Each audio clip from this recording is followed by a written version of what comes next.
Ed from Pinball Mayhem here. Time for another update on Eros 1.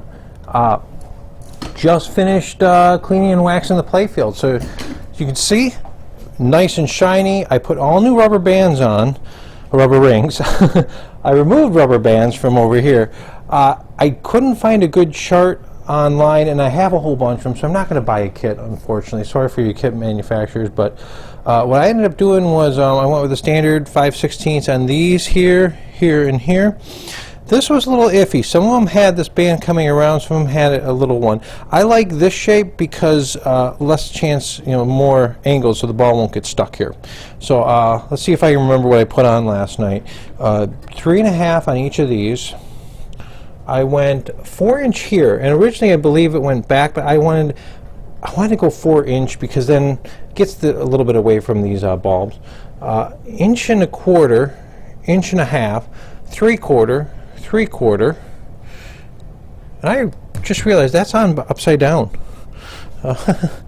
Then I went, I believe, let's see if I can read it on the. This one's 2.5. This one is. Let's take it off and find out, because I'm sure I'm going to get asked. This one is. That's a 2-inch. Okay, so I went 2 inches there. And this one I think I went 1.5 inches. Let me check just for future prosperity's sake. 1.5 inches. Okay. So that's what I ended up going with. And the good thing about these is you can always pull them around and adjust what's going to be on the switch surface. I didn't put the plastics on. Oh, I also went with the smaller bump rubbers there and there. This I reused because I'm probably not going to have a lot of action up there.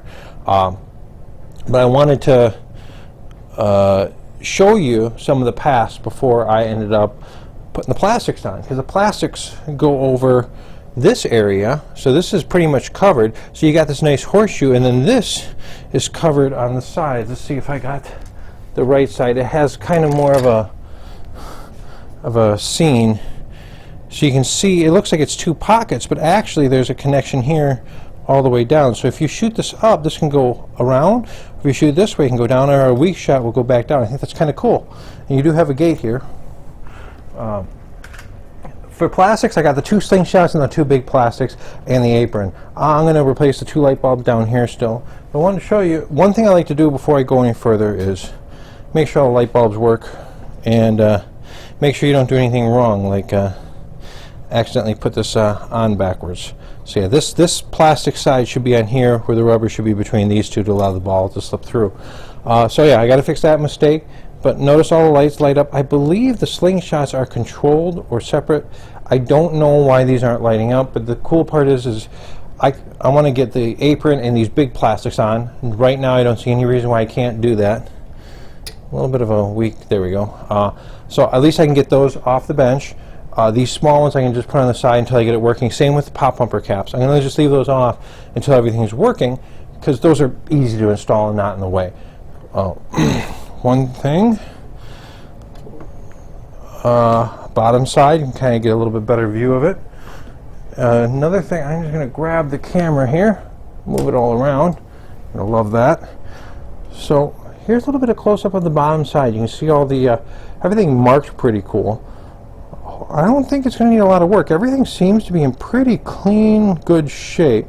I didn't do much in here. I wanted to look at the power board. This is where I'm going to work next. What I did is I pulled all the fuses. Actually, the one here was for the lights was blown. Someone put a 1.5 amp in there. It needed to be an 8 amp. So I threw an 8 amp fast blow, normal blow in there, so that's good for now.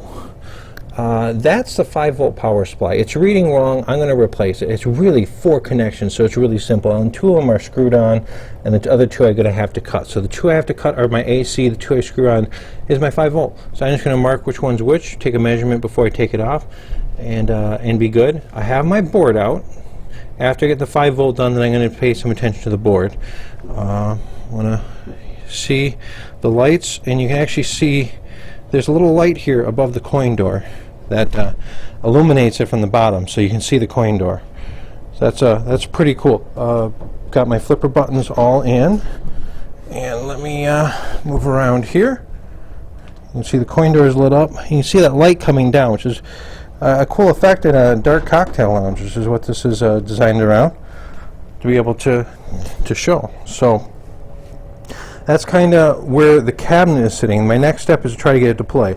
So the top side, let me lower this back down, get another view of it without smashing my finger. The top side is pretty much good. I got to clean a couple plastics and put them on, and this is going to be good to rock and roll. Oh, I did put a new tip in and pull the plunger out, new barrel spring.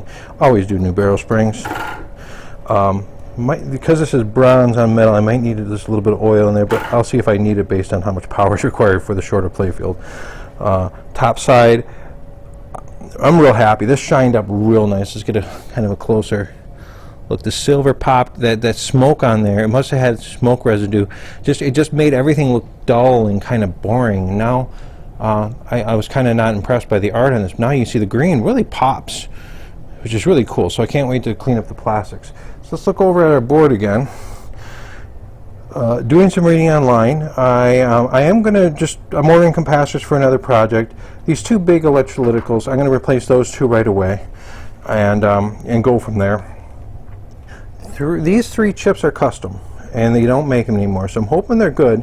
This board does have all the proper diodes in it, so that means I got the best board to have those in good shape. Everyone always comments that this game never works. So after I do the 5 volt, before I put this board in, I'm going to test all of these chips. These are, this one's not labeled, the rest are 6520s, which is the same as your standard PIAs that you would be putting into like a pinball machine, like 6821s. And I got a few of them to test off, so I'm going to pull my chip tester off, test all these. They're socketed, which is nice. All I got to do is pull them off and test them. This one, I think it's a 6821. I'm going to try to test it as one, and hopefully it works. These are going to control my inputs and outputs. Otherwise, I'll have to pull up the schematic and see what chip this is, if it's a CPU or something like that. I probably have a spare. Other than that, I think... you know, it probably is a CPU. Huh? Time for research. I'm going to do all that before I put this back in the game, because I want my next shot of this being plugged in to be good. The other thing is, on the plug in the game, these bottom 3 rows are always connected on this board. I'm going to flip it over. You can see those bottom 3 rows are connected. So you got one of these is 5 volt, one of these is ground. It's probably labeled, and the other one's 24 volt. That one's 24 volt. So currently the 24 volt uses 2 pins, so no big deal. I don't have to modify that, but these 2 rows are known for problems. I'm gonna have an order with those capacitors, new pins for the plug, and I'm going to tie all 3 of these together to one wire. So I'll have to cut the wire, do a solder joint, pull the pin out. That way, rather than having 1 pin on 5 volt to fail, I got 3. So it's going to greatly improve my reliability chance on this board. Hopefully I can have the board working by those times those parts come, change out the filter, change out a couple caps and pins, and be playing the game. But right now we're gonna wait and see. So thank you for watching. Stay tuned for the next update on Eros 1. No time frame when I'm going to get there. Got to order parts and stuff. Make sure to subscribe, and also check us out on Facebook. When we're working on games like this, we'll post pictures and be open to chat about what we're doing. So make sure to turn on notifications so that when we post new videos, you can catch those too. Thank you.